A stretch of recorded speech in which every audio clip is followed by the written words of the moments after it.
Hello and welcome to all our viewers in Nigeria and around the world to Midday News on Global Television, coming to you live from the nation's capital, Abuja. I am Uyi Agmofwegbe, reminding our viewers that Global TV is on DSTV channel 365 and free to air on Nightcomsat. A Nigerian Air Force airstrike intended to neutralize Lakurawa terrorists has marred Christmas celebrations in Sokoto State as it mistakenly hit two communities in Silame local government area of the state, killing several residents. This is as terrorists attacked a military base in Borno State with armed drones, injuring 5 members of the troops. Eyewitnesses' accounts say the accidental bombing in Sokoto State claimed the lives of at least 10 villagers and left several others wounded. Meantime, the Joint Task Force Northwest Operation Fasanyama has insisted that it bombed non-targets associated with Lakurawa terrorists and not innocent civilians. The clarification is coming on the heels of reports concerning a military fighter jet allegedly bombing civilian structures into villages of Silame local government area of Sokoto State. The military made their stance known in a statement issued by Coordinator, Joint Media Coordination Center Operation, Fasanyama, Lieutenant Colonel Abubakar Abdullahi, saying the reports have raised concerns, but it is crucial to clarify that military operations are conducted based on thorough intelligence and reconnaissance missions. And still in Sokoto State, Governor Ahmed Aliyu has visited the two communities that were bombed by the military fighter jets, where at least 10 people were reportedly killed with several injured in military airstrike in the early hours of yesterday. The governor, worried by the developments, defied the difficult terrain of the village and joined other residents for the funeral prayers for the dead victims. He donated 20 million naira to support the families of those affected by the incident. In the meantime, the Nigerian Air Force has announced plans to acquire 24 M346 fighter ground attack jets and 10 AW109 Tracker helicopters to boost its capabilities in the fight against insurgency. Chief of Air Staff, Air Marshal Hassan Abubakar, stated this at the Christmas luncheon with the Nigerian Air Force personnel in Maiduguri, Borno State capital. He says the current security challenges in the country require modern and versatile platforms to be addressed, noting that the Nigerian Air Force would continue to sustain capacity-building initiatives, personnel training, as well as research and development to enhance operational efficiency.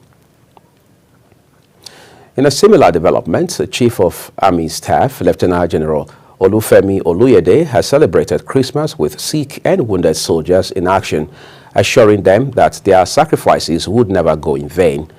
Oluyede, speaking at the 44 Nigerian Army Reference Hospital, Kaduna State, assured that the welfare of officers, soldiers, and their families, including the injured and those who lost their lives, remain his top priority.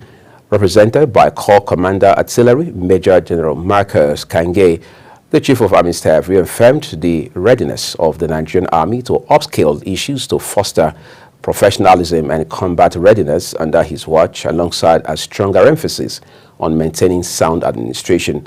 He therefore pledged to prioritize personnel welfare, recognize excellence, and ensure an efficient system of rewards and sanctions, as he thanked all officers and soldiers of the Nigerian Army for their sacrifices and untiring commitments in tackling the numerous security challenges facing the country. Let's turn to other stories for you now. The Vice President, Kashif Shettima, has expressed optimism about Nigeria's future, reaffirming the commitment of the federal government to securing national security, economic transformation, and the well-being of all citizens. In a Christmas message, the Vice President assured Nigerians that the administration of President Bola Tinubu is resolute in its efforts to tackle critical issues such as security and economic challenges as the country prepares for the coming year. Highlighting Nigeria's diversity as strength, the Vice President called on Nigerians to use the festive period to strengthen unity across all regions and faiths. The spirit of Christmas filled the air as Governor Hope Uzodinma joined his people at his hometown parish of St. Rose of Lima Catholic Church in Ozuomuma, Oru East local government area of the state to celebrate the Christmas Mass, where he delivered his Christmas message to Imo people. The event highlighted unity, faith, and the governor's bond with his people. Amarachi Ibe was there for Global Television. As Governor Hope Uzodinma returned to his hometown to celebrate Christmas with his people, the serene atmosphere of St. Rose of Lima Parish, Ozuomuma, was filled with hymns and prayers as the congregation came together to mark the birth of Christ. In his homily, Cardinal Peter Opaleke, who presided over the Holy Mass, urged Christians to hold steadfastly to their faith and trust in God, even in challenging times. So my dear brothers and sisters, as we celebrate today, as we celebrate this Christmas this year, and as we rejoice and share the joy that the Word has become flesh and is dwelling among us, let us open our hearts and welcome Him and allow Him to transform our lives so that we may become instruments of peace, justice, reconciliation, hope, and most importantly, brothers and sisters to one another. In Imo life during the Holy Mass, Governor Uzodinma expressed gratitude to God for the gift of life. He urged the people to embrace the values of love, peace, and unity, which are the essence of the Christmas season. Let us take advantage of the season to show love to our people, which is the reason for the season. As we celebrate this year's Christmas, I urge all Imo people, and indeed Nigerians, to show love to one another, irrespective of your political party, your religious affiliation. Let love lead us this Christmas. Let us shower love on our neighbors. Let us show love to our state. Let us show love to our country. The governor celebrates Christmas with his people. The occasion serves as a reminder of the importance of leadership rooted in compassion and connection to the grassroots.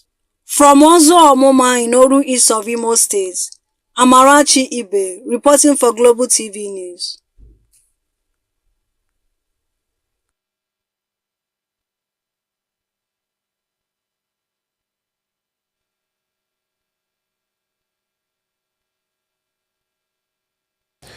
Imo State correspondent Amarachi Ibe, thank you for your reporting. Meanwhile, commuters in Imo and Abia State traveling for Christmas and other private purposes have expressed deep concern over sharp fare hikes by transporters. They also lamented the longer travel times and stress caused by the numerous military and police checkpoints positioned close together along various routes in the southeast states. A cross-section of commuters voiced their frustration, stating that they spend more time on the road than usual due to the multiple checkpoints. Let's go to Edo State now, where the governor, Monday Okpebholo, has reaffirmed his administration's commitment to prioritizing the training and retraining of public servants to drive efficient, transparent, and impactful service delivery. The governor's chief Press Secretary Fred Itwa disclosed this in a statement released following the swearing-in ceremony of 3 new permanent secretaries at the Government House in Benin City, the state capital.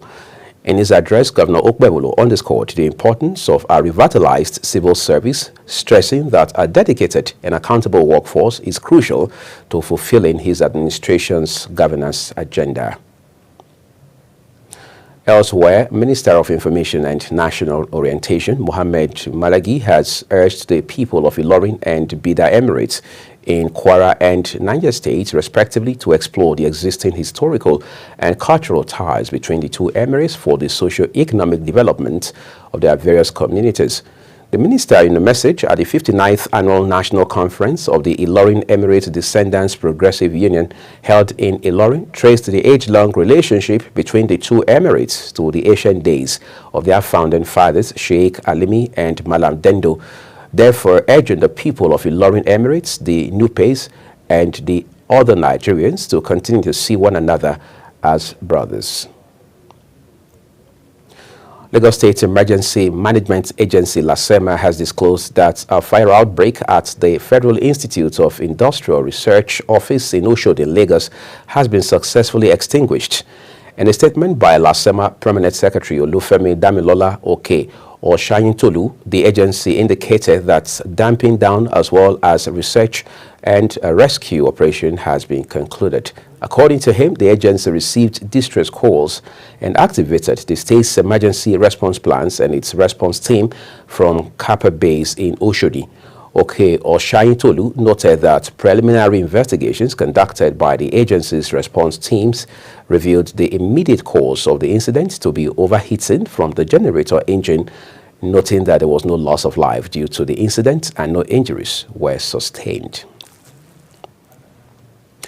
You're watching the live broadcast of the midday news here on Global Television, coming to you from Nigeria's capital, Abuja. When the rest of midday news returns, National Bureau of Statistics budgets 35 million naira for cybersecurity training and website hack. We have those details as well as foreign and sports stories for you after this break. Do stay with us.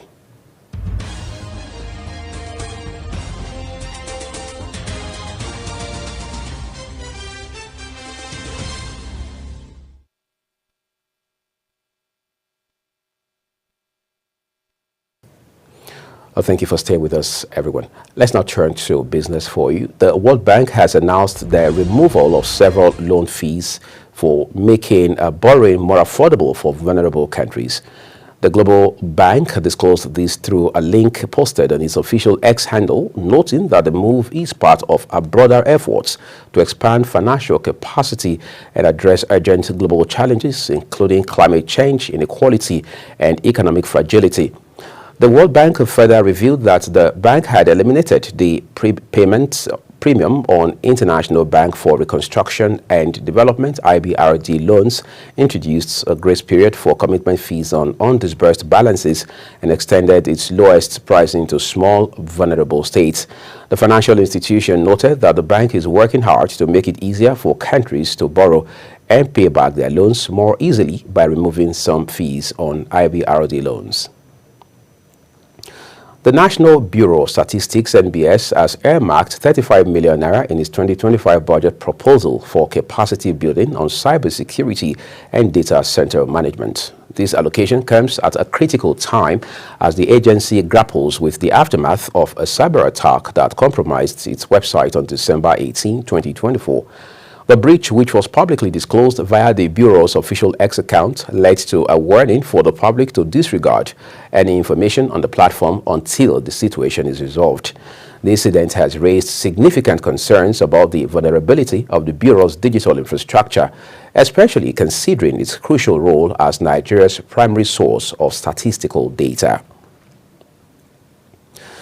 The Democratic Front (DDF) has hailed the announcement of a $5 billion final investment decision by Shell for the Bonga North Deep offshore field, describing it as further proof of the Tinubu administration's investment-friendly policies. In a statement signed by its chairman, Danjuma Mohammed, and Secretary Wale Adedayo, the group emphasized that the development demonstrates Nigeria's continued appeal to international oil companies, IOCs, for major investments. The TDF says it is confident that more IOCs will likely key into the fiscal incentives introduced by Tinubu to make fresh investments in Nigeria's oil and gas sector. Let's go foreign on the news now. Japan Airlines says its systems were up and running again after a cyber attack that caused delays to 24 domestic and some international flights by more than half an hour.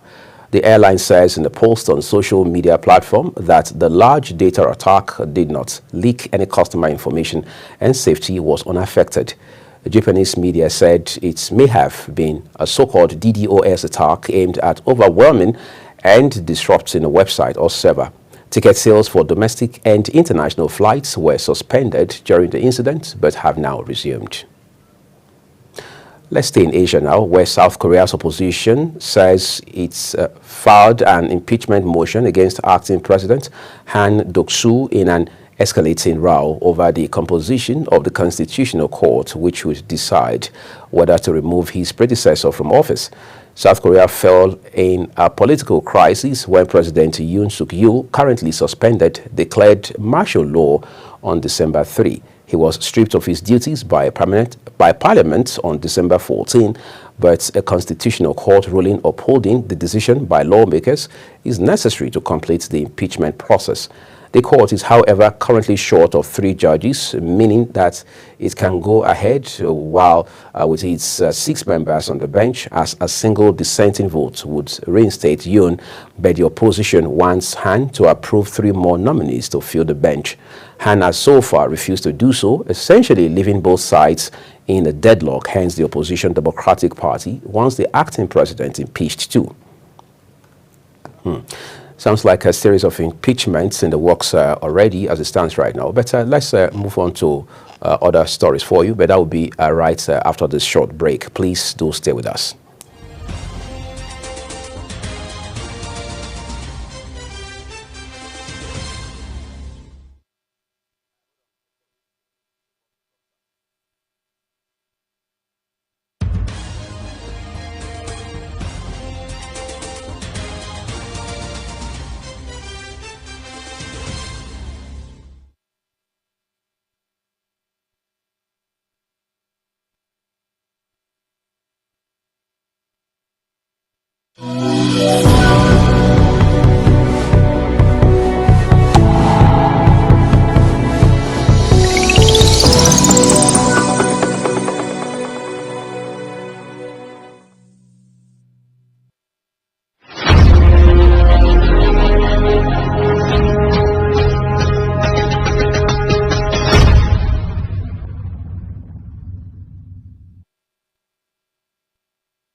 We appreciate you for your time with us on Midday News. Now let's turn to the Middle East, where Syria's new rebel-led authorities say supporters of ousted President Bashar al-Assad have killed 14 Interior Ministry troops in an ambush in the west of the country. They say 10 other troops were wounded in the fighting near the Mediterranean port of Tartus, a stronghold of Assad's minority Al-Wati Muslim sect. Reports say the security forces were ambushed as they tried to arrest a former officer in connection to his office and role at the notorious Sangdaya prison close to the capital, Damascus. Now time for some excitement from the world of sports. Manchester City manager Pep Guardiola has admitted concerns about the club's potential failure to qualify for the Champions League amid a worrying slump in form. Speaking ahead of City's Boxing Day clash against Everton, Guardiola emphasized the financial and sporting implications of missing out on Europe's premier competition. La Liga's relegation-threatened Valencia has appointed Carlos Corberan as their new manager after pricing him from English second-tier side West Bromwich Albion. The clubs made the announcement. The fallen Spanish giants emphasized and exercised a buyout clause in Corberan's contract to bring him to Mestalla on a deal lasting to 2027, days after sacking coach Ruben Baraja. Corberan, a former Valencia youth goalkeeper, guided West Brom to the championship playoffs last season. He spent just over 2 years at the club, which expressed his gratitude and best wishes. Let's look away from soccer for a second now. In basketball, LeBron James and Steph Curry have served up a Christmas Day feast as their rivalry delivered another classic, with the Los Angeles Lakers edging the Golden State Warriors 115-113. Curry made a stunning 31-foot three-point throw with 7.1 seconds left on the clock to tie the game, only for Austin Reeves to win the game for the Lakers with a driving layup with 1.1 seconds left. James put up 31 points and 10 assists without the support of teammate Anthony Davis, who left the game in the first quarter after turning his ankle While Curry's 38 points included 8-15 three-point shooting, and Anthony Wiggins made 21 points and 12 rebounds, but Golden State fell to an 11th loss in 14 games. Game winner Reeves enjoyed a triple-double with 26 points, 10 rebounds, and 10 assists. Always a classic with LeBron and Curry. But that's all we have for you here on Global Television's Midday News. A quick reminder that Global TV is on DSTV channel 365, Star Times 276, and free to air on Night Concert. We encourage all of our viewers to follow us and engage with us using the handle at Global TVNG, as well as other handles as you now see on your screen. I am Muyi Agumofwegbe. Thanking you so very much for watching. I will see you again.